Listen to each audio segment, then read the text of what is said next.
Prithee, forsooth, and yea, verily, Buck Bookers, it's your boy Buck. Welcome back to another episode of Buck's Books. Today I am going to be doing that thing I did last time when I reviewed 3 books at the same time, and let me tell you why. The reason why is because my Goodreads claims that I am currently reading 16 books. That's simply not true. It's not realistic to be reading 16 books at one time, unless you're a liar. And I'm not. I've finished most of these books already. I just haven't had a chance to sit down and talk about what they were like.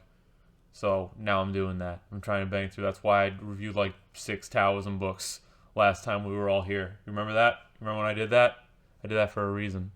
And the reason is now they're out of my currently reading and in my read pile. So this is the continuum. You know, this is how it works. It's this vicious cycle. Because I keep getting new book racks, and I'm like, awesome, yeah, I'd love to read that book.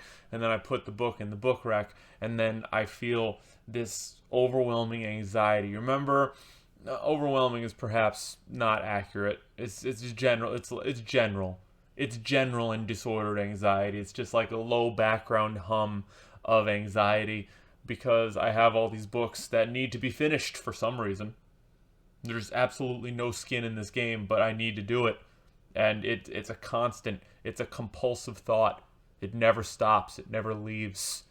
And it's like the Sonic the Hedgehog drowning music.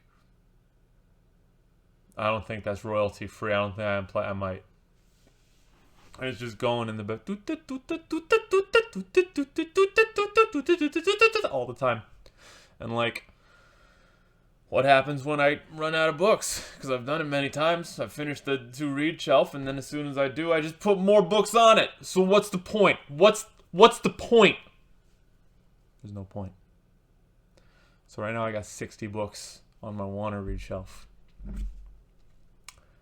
And like 16 on my currently reading shelf. And this is my curse.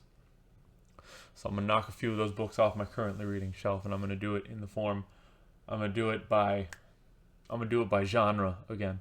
So I went on a chivalry kick for a hot second there, right? And so I got three-ish books that I'm going to very briefly discuss one of. The other two you'll get the real deal. But one of them, first one, is A Knight's Own Book of Chivalry by Geoffroi de Charny, and this was like written in the Middle Ages, right? Yeah. Designed as a guide for members of the Company of the Star, an order created by Jean II of France in 1352.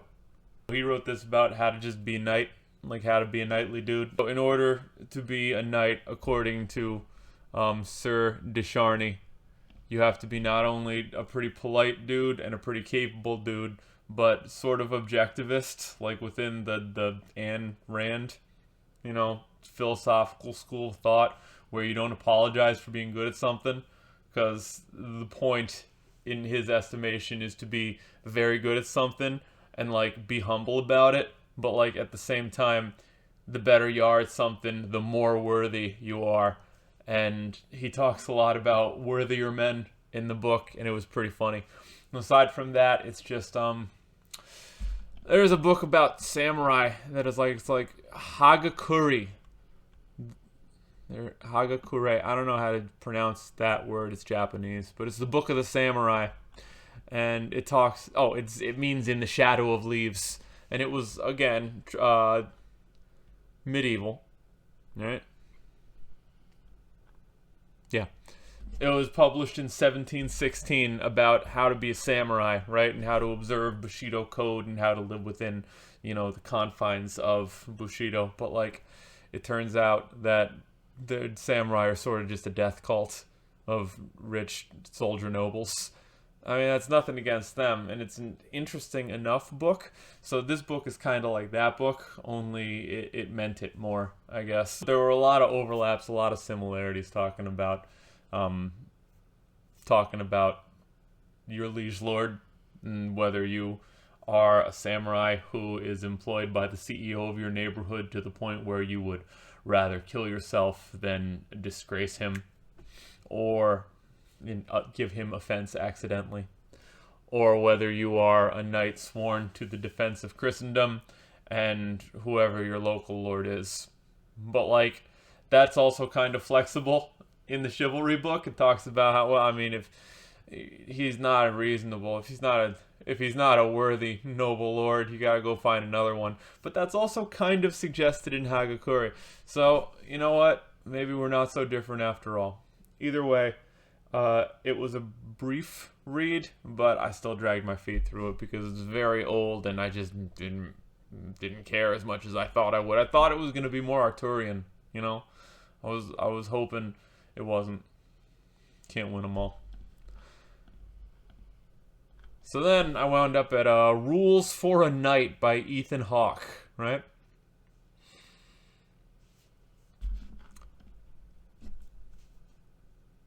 Someone should have stopped him.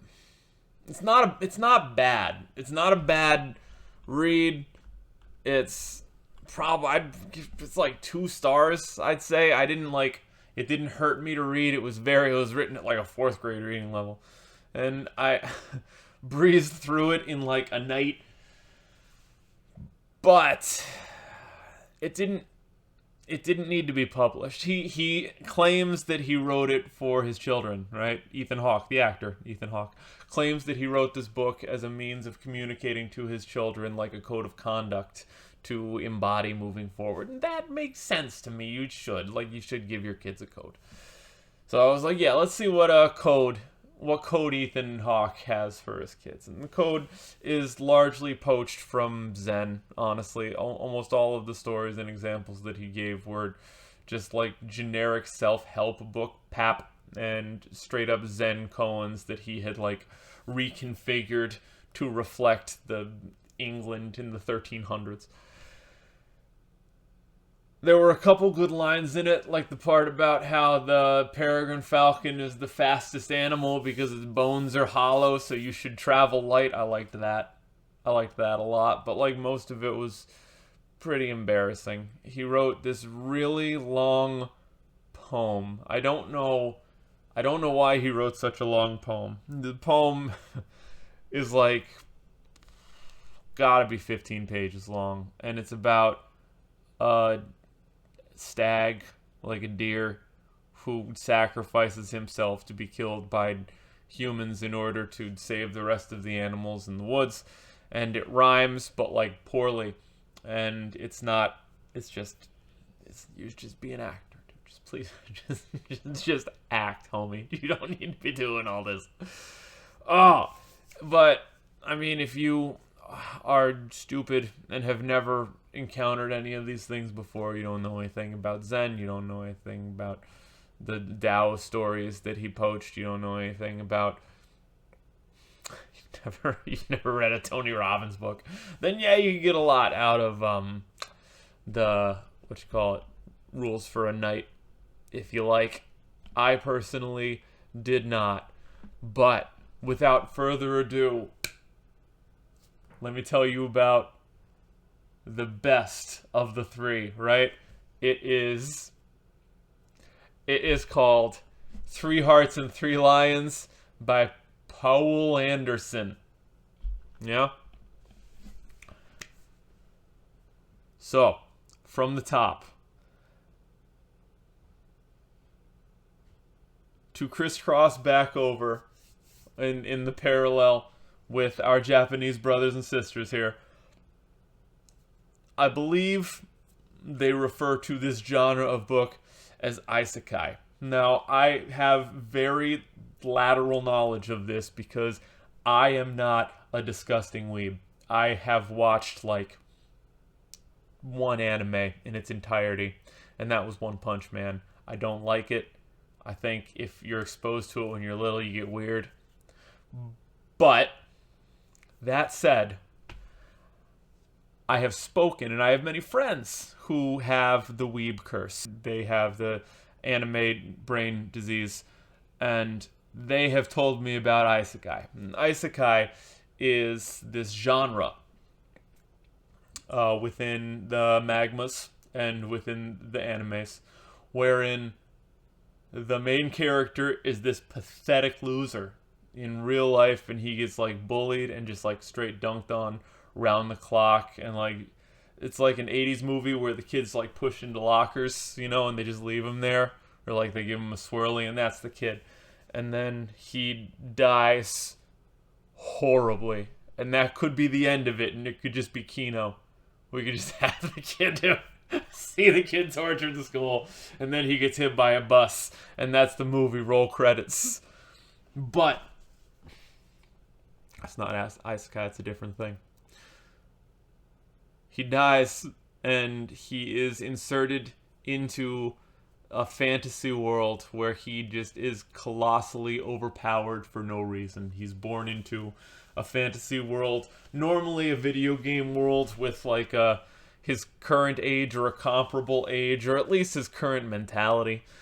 And then he goes on beautiful adventures, typically with the harems of anime monster women, and he gradually collects more power until he becomes the ultimate Naruto. I don't know. I've never followed any of these things through to their completion. These are all secondhand accounts, but as I understand, it's like Army of Darkness, only just nothing's likable about it, right? That's what Three Hearts, Three Lions is. It's a Dutch Isekai. I hesitate to call it American because it's really emphasized how Dutch the main character was. So in this story, he is in World War... I can't find it, so I think it was probably World War II, but I'm not 100%. So he's this Danish guy who was American trained and fighting in World War II, and he gets penned down and shot. He gets shot, and then he wakes up in this fantasy world where he is this colossal paladin. He's huge, and he's blonde, and he's much larger than most of the other warriors, and for some reason he's just unstoppable with his sword. And he finds immense warhorse named Butterfly Papillon. It's French, right? And he rides that, and they're going through, and then he meets a beautiful shape. First, he meets a horrible little gnome. He meets his little friend, a little gross little dwarf guy, who speaks with just an incomprehensible accent, and almost all of the dialogue in the book, all of the other characters are speaking in this dialect of like bastardized Scottish, so spelled phonetically, which is a disgusting gimmick that is brilliantly executed in this book. I was very excited about the phonetic Scottish because it's like a fun little code, little crackerjack situation that as you're trying to read this book. So he joins up with this horrible dwarf, and he takes him. He's just like farting and talking about all of the horrible dwarf women he's been with, and he takes this shiny-toothed Isekai paladin to meet the Swan May, and she is a woman who is beautiful and lives in the woods, and she shapeshifts to and from a swan because of her cloak of feathers, that she can just do that all the time. But like, it sounds like there's not a lot else to the cloak, because he was really emphasizing just how much of her he was seeing, and that's another thing you have to understand about. So remember earlier when I mentioned how the isekais tend toward the horny, and that's the point, because they give these hopeless losers this fantasy of this power fantasy, this fantasy of sexual fulfillment, where they're dropped into a world where they're not hopeless losers anymore, and all of a sudden everybody is floored by them, and they're the man, and all these women are lining up. Well, that happens in this book too, to Holger Danske, who is the paladin, right? The sudden paladin. And he really just rolls with it. He's like, all right, well, I was in World War II, but now I'm here, I guess. So I may as well make the best of it. And he just starts just plowing his way through the fantasy world. There was, he puts off the relationship with the Swan May for the entire book entirely as a plot device to build sexual tension. That is the only... There is no justification for this. She is desperate the whole book, and he just, no, it wouldn't be right. But he doesn't clarify at any point why it wouldn't be right, because he thinks that, well, then I'd have to leave you once we are in love. So it's just, it doesn't stand. It's silly. So, but it worked to that end, because you want him to stop just farting around, dude. Come on. And then the fairy, he's in the fairy realm, and the horrible, these are like the Irish mythology fairies. All right, this isn't like Tinkerbell. This is like the ones that like steal children and make changelings, and they're chaotic evil, and you can't. So he's there, and he's in their court, and they try to trap him underground in like a time vortex, and the one fairy seduces him repeatedly in order to do that, and he's just rolling with it. He's like, whatever. He's not one of those celibate paladins. He's, you know how in D&D the charisma modifier is one of the ones that determines the spell casting. For maybe you don't know that. Maybe you're not that kind of dweeb. Well, I assure you, in 5th edition, they changed it from wisdom to charisma, which makes paladins a better party face. But doesn't make a hell of a lot of sense unless you're looking at a paladin like Holger Dansky, who's just plowing his way through the Forgotten Realms. Like Baldur's Gate 3. And then he and his pet dwarf and his Swan May, his platonic Swan May, travel the countryside, and from that point it turns into like Monster of the Week. Like they keep getting into new adventures, like they wander into a chapter, and in this chapter there's a werewolf. Oh, what are we? And then he has to solve the riddle of the werewolf. And then the next chapter they meet a Muslim, and the Muslim is like, oh, forsooth, I will join your party and hit on your Swan May. And Holger is like, oh my God, he's hitting on my Swan May. Good, I hope they're very happy together. Oh, he's just seething. He's just getting cucked. This is good. There was a troll. The troll was cool. And at one point he gets seduced so many times, dude, and he's just like, he never does anything. Like he's just plodding along, and he's like, well, I will stop it with my sword, and whatever's happening, women just hurl themselves at him. Mostly the Swan May. I talked about the fairy. Morgan Le Fay. Yeah, no, like the Arturian Morgan Le Fay did that. He was once her consort. He doesn't remember it. That was before his memories, that was before he lost his memories, because he's trying to remember. It's like in the Talisman, you know, between the two worlds, so you can flip back and forth.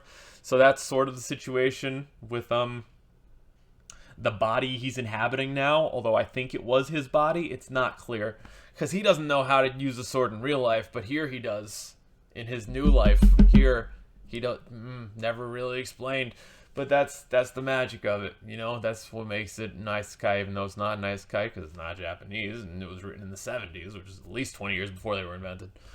So a mermaid, he almost bangs out a mermaid, is a very close thing. He's very outspoken about regretting not banging out the mermaid, because like in his internal, so I guess his internal monologue. I think it's the same gross monster as or a similar gross monster to the fish ghost that the wizard is himself carrying on affair with in Christopher Buehlman's The Necromancer's House.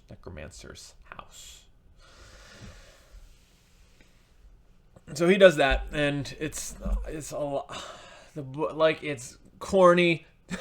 It's corny and weird and a little not super PC. I was written almost 60 years ago, so that stands to reason. But for all that, it was fun, because it felt like reading The Hobbit, is what it was. It felt like reading older, hornier version of The Hobbit. Like, because Tolkien designed The Hobbit to be read as like a bedtime story, you know? So it's going to be like each chapter is a new little bit of adventure to send you into the pleasant dreams. And that's kind of what this was like. It was so disjointed. Each chapter or two just communicated such radically different concepts. And it was all drawing on not only familiar tropes, but whole familiar palettes. You know, a lot of it was Shakespearean with the fairies. A lot of it was drawing on, like, the histories from Charlemagne or, like, the legends. A lot of it was decidedly Arthurian. And all of it was just, like, swirled together. And the world itself is so simple. So, well, there's fairies to the west, and there's trolls to the south, and there's humans to the north, and there's Muslims to the east. No discernment whatsoever about what he was doing. But I honestly, I really liked it. Like, I wouldn't... If somebody cornered me and put a gun to my head and said, what's your favorite book? Like, I'm not going to say it's this, you know? But I enjoyed reading it the whole time, and I would probably read it again. I'm probably going to read some of his other stuff, despite the fact that it's a medieval European isekai. Like, that is itself something that I'm trying to come to terms with here. Because that's not my speed. That's not my kind. Well, I did like Army of Darkness a lot. But Army of Darkness had, I mean, first of all, my developmental years. So I myself didn't have discernment when I saw Army of Darkness. I was like 8. There was skeletons, and guy was shooting them with a shotgun. That's awesome. But there were a lot of similarities in the concepts presented. And at the conclusion of the book, he decides that he loved the Swan May the whole time, and he will be with her forever. And then in the epilogue, he's not with her. He's back in the normal world, and he's like, oh man, I gotta get back into the fantasy world. And like, the guy he's talking to is like, are you sure you're not schizophrenic? And he's like, nope. And he just wanders away, and I never saw him again. So I hope you made it, Holger Dansky. And like, the cute part of it is that the name was stolen from like one of the famous paladins of Charlemagne, right? Called Ogier the Dane, who appears in many old French chansons de geste. De geste? The hell's a chanson? Oh yeah. Songs of heroic deeds, so probably jests, like gestures. Yeah. So, the implication being that it was real, and he made it, and he goes back into legend, and the legend is... So, remember when I absolutely dragged Mythago wood?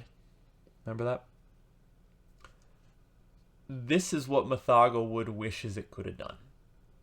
Because thematically it was very similar. There were a lot of overlaps, especially with drawing from everywhere and just mixing well into something just incoherent and this new pastiche. That's what Mythago was trying to do, and sucked at it. And that is what Three Hearts, Three Lions did successfully, although I'm not even sure it's what they were trying for. And I think the reason the book came out so good is because the guy obviously never stopped and had a moment of clarity about what he was doing. So, first of all, he looks like this. This is what the guy looks like, who's writing about all of these women who are just absolutely throwing themselves at him because he's an unstoppable paladin swordsman. Yeah. And at no point does he have a moment during the writing where he's like, wow, actually, me, like, making Morgan Le Fay my self-insert character's love interest is pretty cringe. Like, that never happens. There's never a moment where he's like, oh, I shouldn't do this because it's stupid. He just runs with it. He charges. And to that end, it made for a good book. The book is worth, if you like, I don't even know how I'd recommend this. Fantasy, I guess, but there's a lot of different kinds of fantasy these days. Like, if you say you like fantasy in, like, the modern epoch, you could either be talking about, like, gritty, grimdark Skyrim fan fiction about, like, a Viking who has to get the band together for one last war, or You could be talking about, like, dragon riders in love, you know, and, like, the sexual intrigues of the Black Fairy Court, you know? So, like, fantasy... fantasy is achieving a certain polarity right now. And this doesn't really fit neatly in either of those camps. This is its own thing. This is like Gary Gygax's, like, 70s nerd fantasy. Like, heavy metal magazine fantasy. So if that sounds up your alley, jump on it, dude. It's worth the read. It's a decent book. All right, that's enough out of me. Thank you for tuning in. I'm sure I will have more within the week. Like, follow, subscribe, share, whatever. Click. Just get clicking. I will talk to you soon.